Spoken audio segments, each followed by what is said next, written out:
Complaints against homeowner associations have become so common in this state, the Department of Consumer Affairs says it's the biggest growing category of all the reports they get. I'm 7 News consumer anchor Diane Lee, and in this exclusive, I looked into how people can resolve many of these disputes before they get too heated.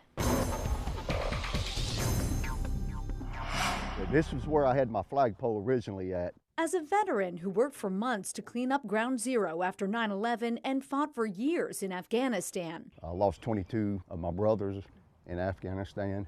Excuse me. Michael Edge never imagined the battle he would face on his home turf.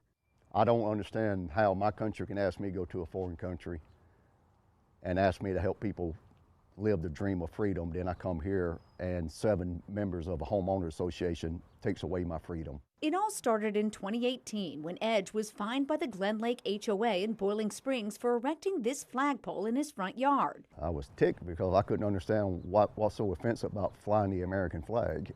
As the fines added up and Edge refused to pay or take down the flagpole, the HOA threatened to put a lien on his home, so he took it down. But in 2022, he learned about the Freedom to Display the American Flag Act, which forbids HOAs from preventing its members from flying the flag. He put it back up with steel rods, and then I knew the wind didn't blow it down because this is 50 pounds. Edge says someone tore down the flagpole, and he filed this sheriff's office report. You can always negotiate with the HOA. Attorney James Stone Craven has handled many HOA cases from both sides, so we asked him to weigh in. Do the HOA covenants supersede state or federal law? So no, they can't prevent him from flying it. It's the way he's flying it that they're probably taking issue with. Technically, if he brought this issue before the court, federal law would trump.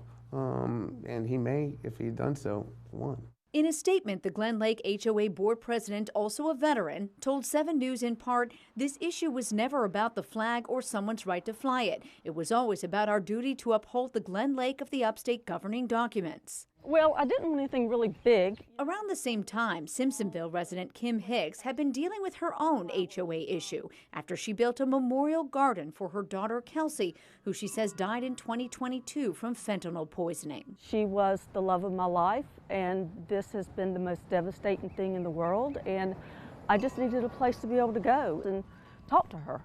The Neely Farm HOA cited bylaws that forbid structures or planting or landscaping without approval and told her to take it down. I felt like my daughter's spirit was already there and I wasn't going to move it.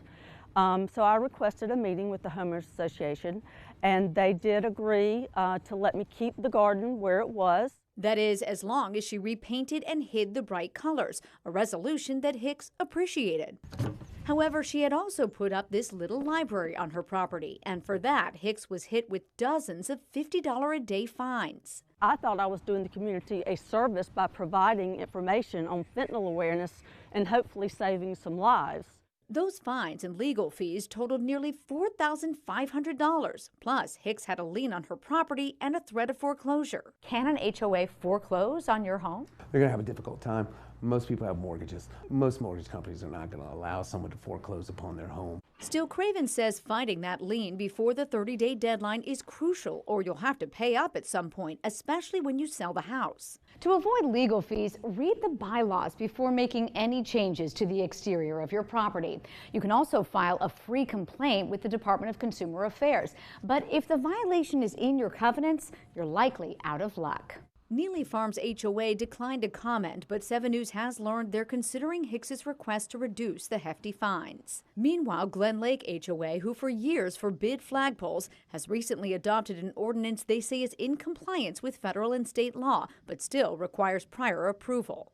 Edge is now choosing instead to fly the flag at his second home outside the neighborhood. They wanted me to ask them permission to fly the American flag, and so I'm not going to do that. Now, if you have issues with your HOA, keep in mind, while rules are rules, the board can compromise, and the best way to accomplish that is to respond to complaints with a little humility and meet them in the middle. It could save you headaches and legal fees. For a link to file a complaint with Consumer Affairs, just look for this story on WSPA.com/consumer.